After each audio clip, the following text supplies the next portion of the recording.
தூக்கினதுக்கப்புறம் இதே மாதிரி ஹெச்1னா ஒரு 2 கிரியேட் பண்ணிக்கிறேன். ஒன்று மட்டும் ஹெச்2வில் இருக்கட்டும், இது ஹெலோன்னு இருக்கட்டும், இது வந்து வேர்ல்டுன்னு இருக்கட்டும். ஓகே.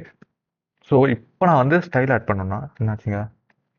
ஓகே, இப்போ நான் வந்து ஒன்றுக்காக ஸ்டைல் மாட்டணுமா? ஆனால் நான் வந்து என்ன பண்ணேன்னா ஹெட்டிங்குள்ளே போயிட்டு ஸ்டைலுன்னு ஒரு டேக் கிரியேட் பண்ணுறேன். கிரியேட் பண்ணிவிட்டு ஹெச்1, அதாவது இங்கே என்னது ஹெச்1 இருக்கா, ஹெச்1 கிளிக் பண்ணி அதுக்குள்ளே வந்து சிஓஎல்ஓஆர் கலர் ப்ளூன்னு நான் கொடுக்குறேன்.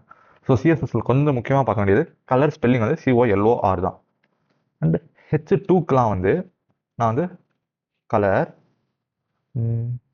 ப்ரௌன். ஓகே, கலர் வந்து ப்ரௌன் கொடுத்துட்டு சேவ் பண்ணிட்டு என் வெப்சைட்டை நான் ரீலோட் பண்ணேன்னா, ஸோ என்னோட ஹெச்1 எல்லாம் ப்ளூ கலர்லையும் ஹெச்2 எல்லாம் ப்ரௌன் கலர்லையும் எனக்கு அவுட்புட்டு வருது. ஸோ நம்ம சேம் ஹெச்டிஎம்எல்லே தான் ஸ்டைல் பண்ணுறோம்.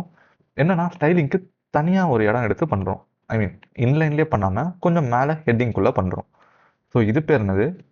Internal CSS.